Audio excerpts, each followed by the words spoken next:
Assalamualaikum warahmatullahi wabarakatuh. Teman-teman mahasiswa yang baik, apa kabar hari ini? Semoga Anda semua dalam keadaan sehat walafiat ya. Mari kita lanjutkan eh, kajian kita dalam mata kuliah Sosiologi Komunikasi Massa. Nah, pada saat ini, sesi ke-14, kita akan sama-sama belajar tentang komunikasi massa sebagai masalah sosial. Nah, sebelumnya Anda juga sudah belajar tentang komunikasi massa sebagai lembaga sosial, ya, komunikasi massa atau media massa sebagai proses sosialisasi, ya. Nah, sekarang kita akan lanjutkan dengan tema komunikasi massa sebagai masalah sosial. Nah, ada 4 sumber masalah yang disebabkan oleh media massa. Nah, ini perlu kita cermati bersama-sama supaya kita memiliki kewaspadaan dan daya kritis yang tinggi tentang apa yang ada di sekitar kita, termasuk media massa yang saat ini sangat banyak berada di sekitar kita dan sangat mudah untuk diperoleh. Nah, yang pertama, sumber masalah yang disebabkan oleh media massa ada yang disebut dengan ubiquity, ya. Yang kedua ada keadaan status quo, yang ketiga ada penghilangan sukses sosial, dan yang keempat ada kemerosotan cita rasa estetis, gitu ya, estetis atau keindahan seperti itu. Nah, kita akan bahas satu persatu. Nah, apa yang disebut dengan ubiquity? Nah, ubiquity ini adalah sebuah istilah yang menunjukkan bahwa sesuatu itu ada di mana-mana dan sangat mudah untuk mendapatkannya. Nah, inilah yang terjadi pada fenomena media massa saat ini, di mana media massa saat ini ada di mana-mana, ya, tidak hanya ada di televisi, tapi juga ada di gadget kita, ada di komputer, ada di laptop, ya, dan segala macam bentuknya. Sehingga dapat mendapatkannya pun tergantung waktu yang kita inginkan atau kapanpun, ya. Kemudian yang disebut dengan ubiquity itu adalah bagaimana media massa ini dapat diakses secara gratis atau dengan harga yang sangat terjangkau. Dan yang ketiga, sifat dari media massa yang serempak ini mempesona atau melenakan begitu ya media halayak yang menggunakan media massa tersebut. Oleh karena itu, ada kemudian halayak yang sangat edik atau sangat kecanduan dengan adanya media massa. Itu adalah bagian dari ubiquity. Nah, kita akan lihat apa contoh yang terdapat dalam ubiquity ini. Nah, contoh yang paling dekat dengan masyarakat yaitu banyaknya sekarang sinetron di televisi yang disebutnya stripping, ya. Bagaimana misalnya sinetron tersebut ditayangkan setiap hari begitu ya dalam durasi yang cenderung lama atau ya bisa dikatakan cukup lama ya, lebih dari 2 jam misalnya. Nah, ini akan mengakibatkan perubahan gaya hidup masyarakat. Misalnya bagaimana pandangan misalnya ya ketika ada tukang bubur naik haji sebagai sebuah sinetron misalnya, itu mengubah pandangan gaya hidup masyarakat. Misalnya kalau apa, yang namanya Pak Haji misalnya ya, itu kemudian harus merasa harus dihargai dan sebagainya gitu. Itu kan yang dimunculkan di dalam tokoh yang terdapat dalam sinetron tersebut. Nah, ini dilakukan secara berulang-ulang bahkan dalam jangka waktu yang lama, baik secara frekuensi tadi ya, misalnya apakah 2 jam setiap harinya, kemudian stripping juga itu terjadi setiap hari dan sangat lama waktunya. Kalau tidak salah, Tukang Bubur Naik Haji ini tayang lebih dari 3 tahun di televisi, maka luar biasa dampaknya begitu ya. Nah, kemudian juga ada sinetron Anak Langit misalnya ya, bagaimana mengubah pandangan anak muda misalnya yang namanya keren itu harus menggunakan motor besar gitu. Nah, padahal itu sama sekali tidak bisa mencerminkan anak muda secara keseluruhan. Nah, ini yang disebut dengan ubiquity. Kemudian sumber masalah begitu ya ketika menggunakan media massa ini adalah adanya konglomerasi media massa. Bagaimana misalnya media massa ini dikuasai atau dimiliki oleh segelintir orang gitu ya dalam jumlah yang kecil, tapi dia menguasai begitu banyak media. Sebutlah di sini ada 8 grup begitu, grup media yang saat ini sangat tinggi begitu ya kepemilikannya, baik itu berupa network-nya atau jaringannya atau kemudian banyak bentuk-bentuk media massa yang dimilikinya. Misalnya ada media group ya, ada kemudian MNC Group, kemudian ada grup MTech, ada grup Viva ya, kemudian ada Jawa Pos dan sebagainya. Nah, konglomerasi media ini ya, bisa jadi menyebabkan begitu terjadinya agenda setting, ya Anda sudah tahu sendiri apa itu agenda setting ya, bagaimana media membuat sebuah pemikiran atau paradigma kepada masyarakat sesuai dengan apa yang diinginkan oleh media massa itu. Nah, ini disebutnya agenda setting. Ini menjadi lebih masif dan lebih cepat dilakukan oleh media massa karena kepemilikannya satu, tapi kemudian dia memiliki beberapa jenis media massa atau jaringan-jaringan media massa. Nah, ini juga akan mengakibatkan misalnya terjadi keseragaman informasi yang kita dapatkan dari media yang beragam. Misalnya kita membaca koran pada pagi hari, misalnya membaca koran Kompas pada pagi hari, kemudian pada siang harinya kita menonton Kompas TV.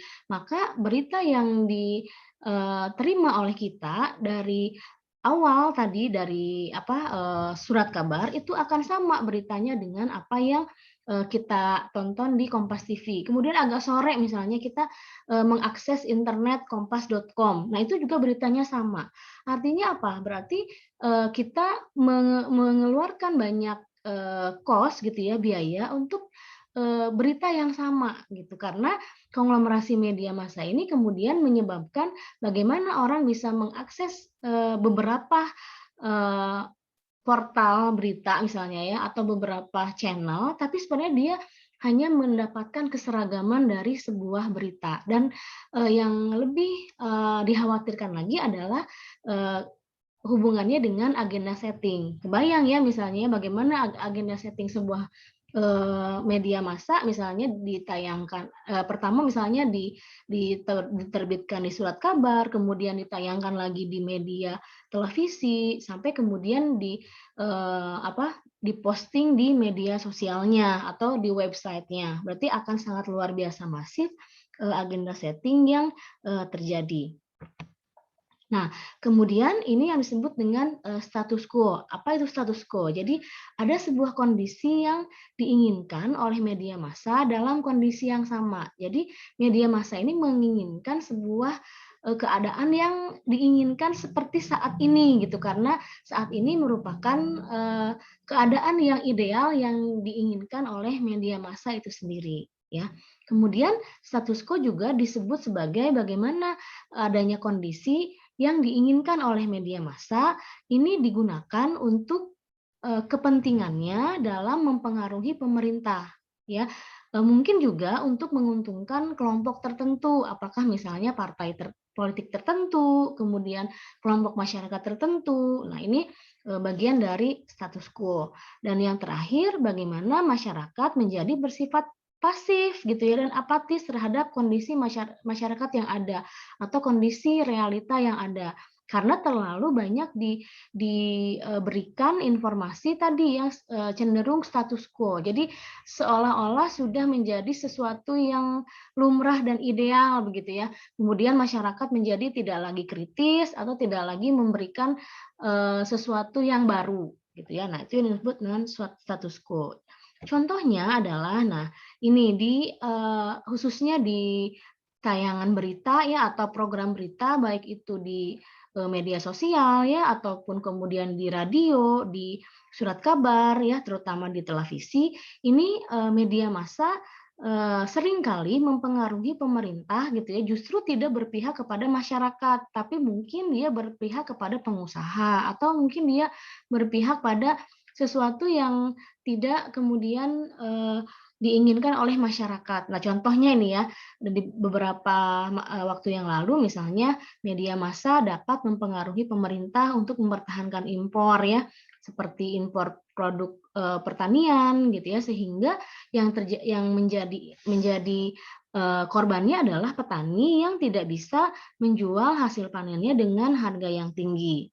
Nah, atau kemudian banyak sekali sekarang pemberitaan kaum urban ya seperti kaum miskin kota gitu ya atau yang tinggal di pinggir kali di ibu kota ini diangkat sebagai sebuah realita pemukiman yang kumuh gitu ya sehingga kemudian itu menjadi sesuatu yang tidak bisa dielakkan gitu ya itu adalah sebuah kondisi yang ada gitu ya. Nah, itu yang disebut dengan status quo. Artinya masyarakat atau kaum urban tersebut jadi lemah gitu, tidak memiliki kekuatan untuk memberikan pendapatnya ya. Nah, ini bagian dari status quo. Kemudian yang ketiga, ada yang disebut dengan kemerosotan cita rasa estetis atau turunnya selera gitu ya, selera masyarakat tentang keindahan. Kenapa? Karena sangat dininabobokan misalnya dengan budaya populer yang instan ya, atau yang justru hanya ikut-ikutan saja karena sedang viral, kemudian kita mengikuti begitu ya apa yang sedang viral tersebut sehingga pada akhirnya kita tidak bisa mengungkapkan kreativitas kita karena menganggap ketika kita mengikuti yang viral maka kita juga akan menjadi viral, akan lebih dikenal gitu ya. Nah, itu kemudian menjadi masyarakat ini adalah menjadi sebuah budaya yang latah begitu ya, yang justru pada akhirnya akan memicu kepada apa ketidakpastian identitas gitu ya. Sebenarnya mereka menjadi bagian dari kelompok yang mana gitu ya. Apakah kemudian ingin menjadi seorang Korean gitu ya, orang Korea karena segala sesuatunya sekarang berbau Korea dan itu yang sedang viral, sementara kita kemudian akan malu misalnya ya, akan dianggap kuno gitu ya kalau misalnya kita mengungkapkan hal-hal yang sifatnya lokal gitu ya atau disebutnya kearifan lokal. Nah, hingga kemudian muncul yang namanya modernisasi versus tradisionalisasi. Bagaimana misalnya yang namanya modern ini dianggap keren gitu ya, sementara tradisional itu dianggapnya ketinggalan zaman.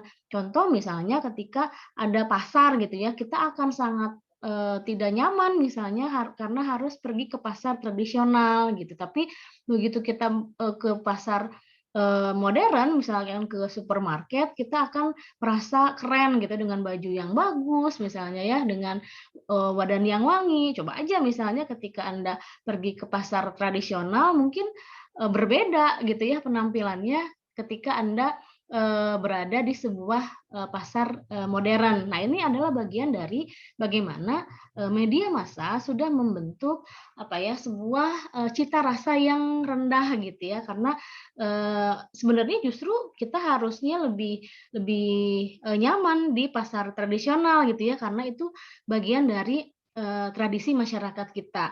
Atau misalnya ketika sekarang nih dari anak-anak kepada orang tua sisi hormatnya menjadi lebih berkurang. Kenapa? Karena terlalu sering misalnya menonton gitu ya film-film asing yang di sana tidak ada gitu ya, tidak ada nilai-nilai ketika harus hormat kepada orang tua, misalnya ya harus misalnya ya mencium tangan orang tua dan sebagainya. Nah, itu pada akhirnya menjadi bagian dari kemerosotan cita rasa estetis. Nah ya, atau contoh di sini misalnya yang pertama tadi ya ada gaya hidup yang mengimitasi atau yang meniru Korean pop gitu ya, membuat gaya hidup tradisional disebutnya ketinggalan zaman ya. Kemudian nah ada juga program televisi yang ditunjukkan dengan gaya minimalis gitu ya, seperti pada ruang, pada pakaian, atau bangunan gitu yang menyebabkan karya seni yang rumit gitu ya, yang sulit, itu kemudian dianggap sebagai sesuatu yang mubazir. Kita sering misalnya melihat ada orang di televisi misalnya dengan pakaian yang terbuka. Nah, itu kan kalau kita menganggapnya pada umumnya misalnya itu mungkin apa ya, kekurangan bahan gitu ya, kenapa harus seterbuka itu gitu kan, kalaupun dia tertutup juga tetap cantik misalnya ya. Atau tadi misalnya, ruangan gitu ya atau bangunan itu kemudian sekarang, trennya adalah tren yang, minimalis. Justru misalnya coba jarang sekali sekarang, kita melihat misalnya ada sebuah rumah yang sengaja dibangun dengan menggunakan desain, arsitektur, rumah rumah adat Sunda misalnya ya atau, rumah, zaman Belanda dulu gitu yang penuh dengan, ornamen-ornamen arsitektur yang rumit gitu. Nah itu dianggapnya kemudian, ketinggalan zaman karena yang kita lihat di televisi, di media massa adalah sesuatu, gaya yang minimalis. Jadi kalau mencoba yang maksimalis gitu ya dianggapnya adalah sebuah kemubaziran. Nah, kemudian selanjutnya ada yang disebut dengan kehilangan, sukses sosial. Nah, sukses sosial di sini diartikan sebagai pencapaian keberhasilan yang diperjuangkan bersama-sama. Nah, justru media massa kerap melupakan sejarah ya untuk kepentingan bisnis dan kapitalisme. Artinya, media massa sekarang atau media sosial ini cenderung justru, memunculkan sisi-sisi individual yang, jauh dari, kesan, sukses sosial ini gitu ya. Justru misalnya bagaimana di media massa atau di media sosial ada, apa ya, saling saling bersaing gitu untuk mendapatkan follower misalnya ya, mendapatkan khalayak itu untuk kepentingan, sekelompok orang saja, kepentingan individu bahkan gitu ya. Nah itu, memunculkan kehilangan sukses sosial. Jadi tidak ada misalnya atau sangat jarang misalnya sekarang, bagaimana budaya gotong royong misalnya, bagaimana, saling membantu, berempati kepada orang lain gitu ya. Nah karena, di media massa kita mendapatkan, fenomena yang, berlawanan dengan itu semua gitu ya, bagaimana ada fenomena yang, individualis gitu ya, tidak peduli gitu ya, atau kemudian, sangat, apa, karena idealismenya itu, dia tidak mempedulikan bagaimana misalnya kondisi orang lain ketika, dia ingin, mendapatkan follower atau khalayak yang banyak gitu ya. Mungkin juga melakukan tindakan-tindakan yang, tidak tidak sesuai dengan norma sosial yang ada saat ini, gitu ya. Nah, contohnya nih, eee penghilangan sukses sosial, contohnya sekarang berapa banyak misalnya terjadi tayangan yang hiperrealitas seperti, apa namanya, berita hoaks gitu ya, berita bohong, disinformasi, itu sangat mudah kita dapatkan, bahkan menyudutkan seseorang gitu ya. Nah, ini bagian dari bagaimana misalnya mungkin satu orang ini ingin naik gitu ya, posisinya, ingin lebih terkenal, sementara dia menjatuhkan orang lain. Makanya sekarang ada yang disebut dengan haters ya kan. Nah, itu bagian dari tayangan yang hiperrealitas. Nah, yang kedua, penghilangan sukses sosial ini adanya hedonisme atau, perilaku yang, menginginkan kesenangan hanya untuk diri sendiri saja dalam waktu yang singkat. Nah, pada akhirnya kenapa sekarang muncul budaya korupsi misalnya atau kalau korupsi bukan budaya ya, bagaimana misalnya, sikap-sikap yang, negatif seperti korupsi gitu ya. Nah, itu kan kemudian dilakukan salah satunya oleh individu misalnya untuk memenuhi gaya hidupnya gitu ya, untuk memenuhi kesenangannya gitu. Nah, itu bagian dari bagaimana dia kehilangan sukses sosialnya. Siapa tahu dari ya memang pasti dari hasil korupsi itu kemudian dia merugikan banyak orang. Dia tidak peduli itu, yang penting gaya hidupnya terjamin gitu ya, hedonismenya ter apa, tersalurkan. Nah, itu adalah bagian dari, bagaimana media massa ini menjadi sebuah sumber masalah gitu ya. Dan yang terakhir, munculnya channel individu dan persaingan individu di media sosial. Apalagi kalau kita berbicara YouTube ya, misalnya pasti itu berbicara tentang individu dan tentang channel orang per orang gitu. Nah, ini kemudian, menyebabkan, orang ini menjadi sebuah tokoh yang harus arrange, yang harus dikelola supaya, dia mendapatkan posisi yang diinginkan, gitu ya. Misalnya, ada seorang, anak muda misalnya yang, kemudian dia membuat sebuah konten yang sedemikian rupa, sehingga follower-nya jutaan ya, puluhan juta. Nah, ini mungkin saja pada awalnya mungkin ada tadi terjadi kehilangan, sukses sosial. Jadi, dia sendiri begitu untuk mendapatkan, follower-nya. Sementara ya mungkin saja di balik layarnya mungkin ada persaingan dan sebagainya. Nah, contohnya yang paling, dekat dengan kita misalnya bagaimana di Facebook pada waktu pilkada, itu banyak banget misalnya caleg yang mempromosikan begitu ya, eee membuat kampanye di, Facebook ya. Nah ini, bisa saja kemudian dia juga, mengkritisi atau secara lebih jauh lagi misalnya menjatuhkan pihak lain gitu. Bagaimana Anda tahu sendiri ketika, waktu pilpres misalnya ya, karena ada 2 pasangan yang, maju pada saat itu ya, masih ingat kan, Pak Jokowi dengan Pak Ma'ruf Amin, dengan Pak Prabowo dengan Pak Sandiaga Uno itu kan, terjadi sebuah polarisasi gitu ya, terjadi sebuah, pemisahan yang luar biasa sampai kemudian Anda tahu sendiri beritanya gitu, sampai terjadi kekerasan, sampai terjadi, berita-berita yang tidak baik yang ya justru pada akhirnya menyerang, pribadi-pribadi mereka ini. Nah, ini adalah, cara begitu ya bagaimana, eee, sebuah, media massa atau, komunikasi massa pada umumnya ini kemudian menjadi sebuah, masalah sosial, ya. Nah, itulah yang bisa saya sampaikan pada hari ini, ya. Terima kasih dan selamat belajar. Assalamualaikum warahmatullahi wabarakatuh.